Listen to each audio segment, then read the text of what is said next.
My name is Helen Anderson, and I grew up in what I believed was the ideal American family. We weren't rich initially, but we were happy, just mom, dad, and me, living in our modest starter home. My father, James Anderson, was the hardest working man I've ever known. He built his transportation company from the ground up, starting with just 2 trucks and gradually expanding into a successful business. I remember him sometimes coming home covered in grease because he insisted on maintaining the trucks himself in the early days. Mom, Sarah, though I can barely bring myself to call her that anymore, worked as a restaurant manager. She was good at her job, though she constantly complained. James, she'd sigh during dinner, pushing food around her plate. I want to be a proper housewife. All these late nights are killing me. Dad would smile, pat her hand, and promise her that soon she'd be able to quit. He kept that promise. When I was 9, Dad's business took off. He landed several major contracts, and suddenly we were moving into a beautiful 2-story house in one of the nicest neighborhoods in town. I got my room, huge and bright, with windows looking out over our backyard. I went wild decorating it. Pale purple walls, fairy lights everywhere, and a massive bookshelf Dad built himself. He spent an entire weekend on it, cursing under his breath when he thought I couldn't hear him, but beaming with pride when it was finally finished. Mom quit her job shortly after we moved, just as she'd always wanted. Instead of focusing on the house, as she'd claimed, she was barely ever home. It was always lunch with the girls, a quick shopping trip, or a salon appointment that ran late. Dad didn't seem to mind. He was too busy with his company. However, he always made time for me. Every Sunday, we went for ice cream, and he listened to all my stories about school and friends as if they were the most important things in the world. The last time we had ice cream together was just before I turned 11. It was a bright spring day, and Dad was telling me about one of his drivers calling in sick. "Guess I'll have to do the run myself tomorrow," he said, finishing his cone, just like the old days. "Can I come with you?" I asked, excited at the prospect of a road trip with Dad. He chuckled, ruffled my hair, and said, "Not this time, princess. It's just a quick overnight trip. I'll be back before you know it." I remember hugging him extra tight that evening before bed. "Love you, Dad," I whispered, not knowing it would be the last time I'd ever say those words to him. The next morning, he left before dawn. Mom was still asleep, so Maria, our nanny, made his coffee and packed him lunch. I heard his truck start and pull out of the driveway. That was the last time I ever saw my father alive. The phone call came at 3:47 a.m. I know because I was awake, unable to sleep due to a strange feeling in my stomach. I heard Mom scream from her bedroom, followed by the sound of something breaking, probably her bedside lamp. The next few hours are a blur in my memory. Police officers in our living room, Maria holding me tight, while Mom paced back and forth, talking on the phone. Words like massive collision and died instantly floated around me like dark butterflies. Dad's truck had collided with a jackknifed semi-truck. They said he didn't suffer, as if that was supposed to make it better, but nothing did. Nothing could bring back my father. The funeral is mostly a haze. I remember staring at the closed casket, not believing Dad was inside. Mom put on quite a show, wailing and practically throwing herself across the casket at one point. Looking back now, I realize how theatrical it all was, but at 11, I thought that's just how adults handled grief. It was at the funeral that I met Uncle Robert and Aunt Patricia for the first time.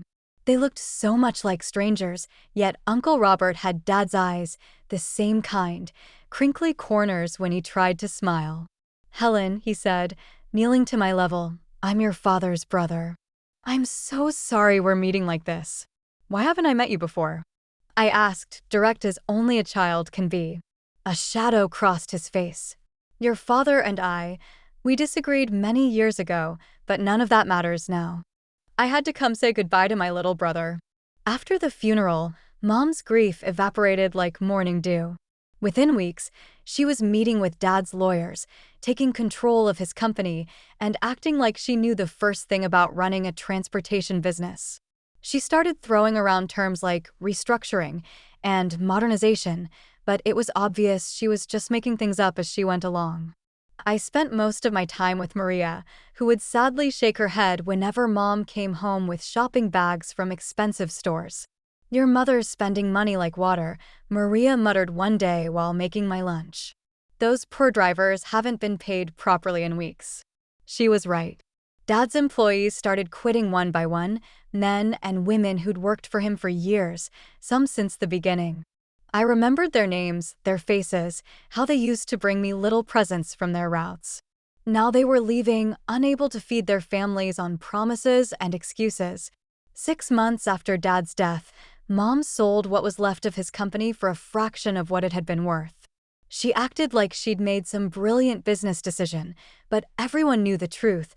She'd run Dad's life's work into the ground. After the sale, Mom was rarely home, always out somewhere, and I spent most of my time with Maria.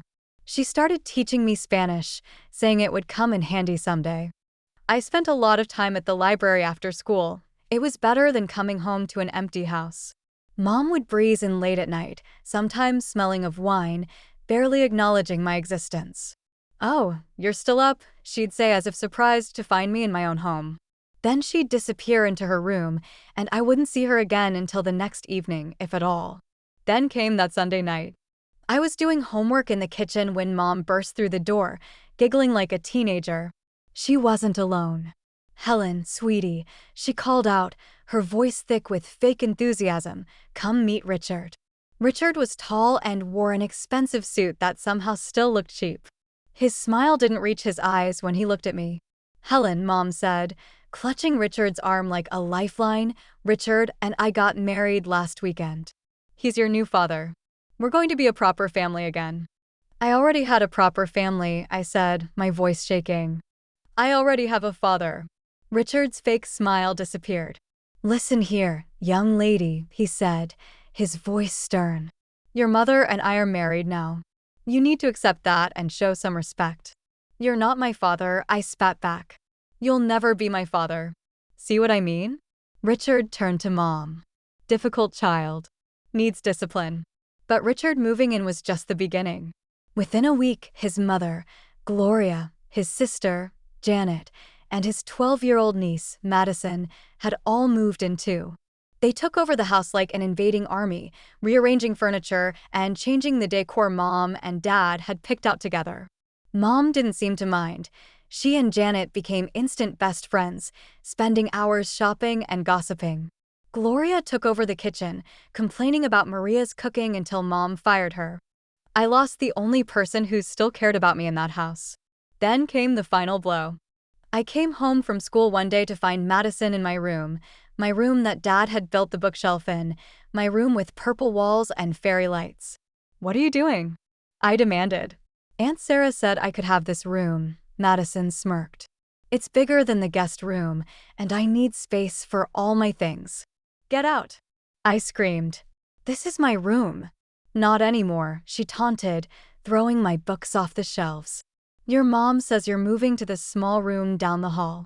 I lost it. I lunged at Madison, and we both went down in a tangle of arms and legs, pulling hair and scratching faces, both of us screaming. Richard and Mom ran in, pulling us apart. "Helen!" Mom shrieked. "How dare you? Go to your new room right now." "No, this is my room. Dad gave it to me." Richard grabbed my arm roughly. "Your father is dead," he snarled. "This is my house now, and you'll do as you're told." They locked me in this small guest room for 2 days, only letting me out for school and bathroom breaks. My books and things were piled in boxes in the corner. Dad's bookshelf was thrown out with the trash. Through the wall, I could hear Madison playing music in my old room and Mom laughing with Janet downstairs, like nothing was wrong. A few weeks after the room incident, I was heading to the bathroom late at night when I heard voices from downstairs. I crept to the top of the stairs, staying in the shadows. "The girl is becoming more difficult every day," Richard was saying. "She's disrupting our family harmony. Have you considered finding her another home?" My heart stopped. "Another home? You mean adoption?" Mom asked, and my blood ran cold at how thoughtful she sounded. "I suppose that could work. She's still young enough." "It would be better for everyone," Janet added. Madison's afraid of her after that attack, and honestly, she doesn't fit in here anymore. I ran back to my room, buried my face in my pillow, and told myself they couldn't mean it. Mom wouldn't give me away. She couldn't. I pushed the conversation to the back of my mind, convincing myself it was just talk. 2 months later, my 13th birthday arrived. I wasn't expecting much. My birthdays hadn't been celebrated since Dad died. But to my surprise, Uncle Robert and Aunt Patricia showed up at the door. "Happy birthday, Helen," Uncle Robert said, hugging me tight. His eyes narrowed when Richard walked past, ignoring us completely. Mom had thrown together a hasty dinner, probably embarrassed that Dad's brother might judge her. The tension around the table was thick enough to cut with a knife. Then Mom cleared her throat. "Robert, Patricia, I'm glad you're here. There's something I need to discuss." Something in her tone made my stomach clench. "Helen isn't happy here," Mom continued, not looking at me, "and frankly, we're not happy either. She doesn't fit in with our new family dynamic. I've decided to put her up for adoption." The words hit me like a physical blow. The conversation I'd overheard hadn't been just talk after all. "Since you and Patricia don't have children of your own," Mom continued, her voice casual, as if she were discussing the weather, "you might want to take her. If not, I'll start looking for other families." The room spun. I couldn't breathe. On my birthday, she was giving me away on my birthday. Uncle Robert's chair scraped back so violently it fell over. "We'll take her," he thundered, his face red with fury. "And you, Sarah, are the most despicable excuse for a mother I've ever seen. How dare you?" Richard started to stand, but one look from Uncle Robert made him sink back into his chair. "Patricia," Uncle Robert said, his voice gentler, "help Helen pack her things. We're leaving now." Aunt Patricia wrapped an arm around my shaking shoulders and led me upstairs. We packed quickly, throwing my clothes and a few remaining possessions into bags. I was crying so hard I could barely see. "It's going to be okay, sweetheart," Aunt Patricia kept whispering. "We've got you now." I walked out of that house without looking back at Mom. She didn't try to stop me, didn't try to say goodbye. The last thing I heard as Uncle Robert closed the car door was Madison asking if she could have my room, too. The transition wasn't easy at first. I'd wake up in my new room at Uncle Robert and Aunt Patricia's house, momentarily confused about where I was, but then I'd smell Aunt Patricia's coffee and bacon wafting up from the kitchen and remember that I was home, my real home. The adoption process moved quickly. Mom signed away her rights without hesitation, which hurt at the time, but eventually felt like a blessing. Uncle Robert and Aunt Patricia became Mom and Dad on paper, making official what was already true in my heart. "Helen," Uncle Robert said one morning over breakfast, "we enrolled you in Riverside Prep. It's a better school than your old one, and we think you'll like it there." I did like it there. Without the constant stress of my old home life, I started doing better in classes. My teachers noticed, and so did my new parents. They came to everything, every school play, every academic awards ceremony, every parent-teacher conference. When I joined the debate club, they sat through every competition, beaming with pride even when I lost. They encouraged me to try new things: piano lessons, summer science camps, and volunteering at the local animal shelter. They supported it all, not just with money, but with genuine interest and involvement. The pain of my mother's rejection faded gradually, replaced by the warm certainty of being truly loved. I stopped thinking about her, stopped wondering if she ever thought about me. My new life was too full, too happy for those old hurts to matter anymore. High school graduation came, and I had the loudest cheering section in the audience, not just Uncle Robert and Aunt Patricia, but their whole extended family, who had embraced me as their own. "We have something to tell you," Aunt Patricia said at my graduation dinner. "We've been saving for your college funds since the day you came to live with us." They'd put aside enough to send me to any school I chose. I picked State University's business school, planning to major in investment management. College was incredible. I threw myself into my studies, determined to make them proud. During my junior year internship at Goldman Sachs, Aunt Patricia mentioned casually that she'd run into my birth mother at the grocery store. "She has a son now," Aunt Patricia said carefully, watching my reaction. They're still in your father's old house with Richard's family. I just nodded, surprised to feel nothing but mild curiosity. That life seemed like a distant dream now, happening to someone else. After graduation, I landed a job at Morgan Stanley. My starting salary made my eyes pop. It was more money than I'd ever imagined making right out of college. The day I got my first paycheck, I went straight to the jewelry store. Uncle Robert had been wearing the same worn-out watch for years, and Aunt Patricia had been eyeing a particular pearl necklace in a local shop window. When I gave them their gifts, Aunt Patricia started crying, and Uncle Robert's hand shook as he put on his new watch. "You shouldn't have spent your money on us," he protested weakly. "Who else would I spend it on?" I asked, hugging them both. "You're my parents. You're the ones who made all of this possible." 6 years flew by after college. I climbed the corporate ladder at Morgan Stanley, earning promotion after promotion until I was managing my team. Every success felt sweeter because I could share it with Mom and Dad, as I now called Uncle Robert and Aunt Patricia without hesitation. The apartment came first, a beautiful 2-bedroom condo in a nice part of the city. Mom helped me decorate it, and Dad insisted on checking all the paperwork before I signed the mortgage. Then I met Michael. After a year of dating, he proposed during a weekend trip to the beach. I said yes before he even finished asking the question. Mom cried when we told them, and Dad pulled Michael into a bear hug. "Welcome to the family, son," he said, his voice gruff with emotion. We threw ourselves into wedding planning. Mom and I spent weekends looking at venues and tasting cakes, while Dad and Michael bonded over budget spreadsheets and vendor contracts. Then the message arrived on Facebook. "Helen, sweetheart, I've heard about your upcoming wedding. I know it's been a long time, but I'm still your mother. I've changed, and I want to make things right. Please let me be part of your special day. I miss you so much, *. My hand shook as I read the message. I immediately called Mom. "I saw Sarah yesterday," Mom said quietly when I told her about the message. "At the grocery store. She didn't ask about you, not once. But when I mentioned how successful you've become, how you're getting married, well, her eyes lit up in a way I didn't like." Mom hesitated before continuing. "There's more. That niece of her husband's, Madison, she got pregnant, married some deadbeat, and moved back into the house with her husband. The whole family is constantly fighting." Sarah was complaining about money problems rather loudly in the middle of the store. I felt a cold knot form in my stomach. So that's why she reached out. She needs money. I stared at the message for a long time before responding. My fingers hovered over the keyboard as memories flooded back. The room she gave away, the birthday she threw me away, the years of silence when she had every opportunity to reach out but didn't. Finally, I typed, "Sarah, let me be clear, you are not my mother. You lost that right when you gave me away on my 13th birthday. I have parents who love me unconditionally, something you never managed to do. I don't want you at my wedding. I don't want you in my life. Don't contact me again, *. I hit send, then immediately blocked her.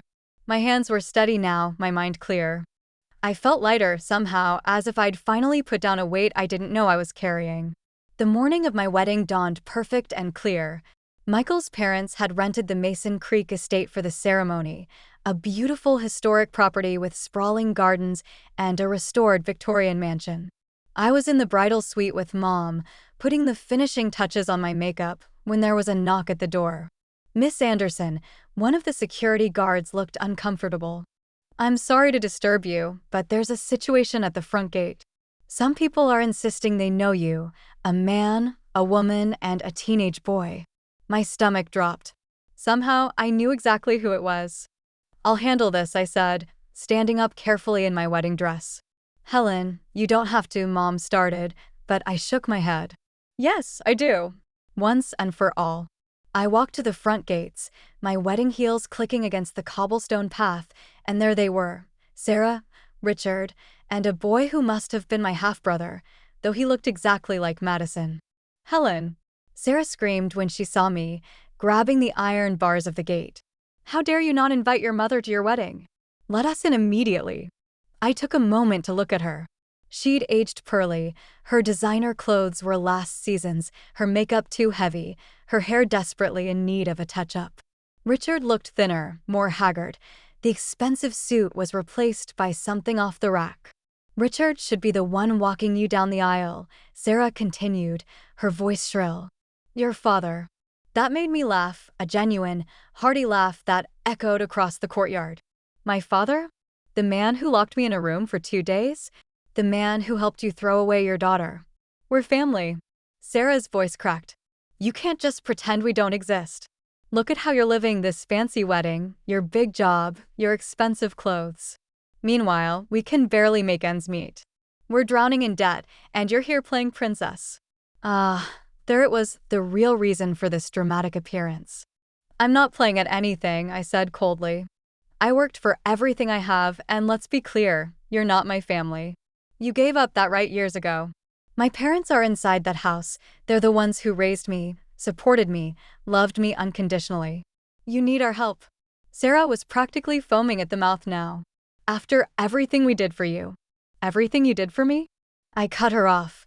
You mean throwing me away like garbage? Taking away my room, my home, my childhood? That's what you did for me. I turned to the security guards. These people are strangers who are trespassing. Please remove them from the property. They are not welcome here. You can't do this. Sarah screamed as the guards moved forward. I'm your mother. No, I said firmly. You're just the woman who gave birth to me. There's a difference. I turned my back on her continued screams and walked away, my head held high.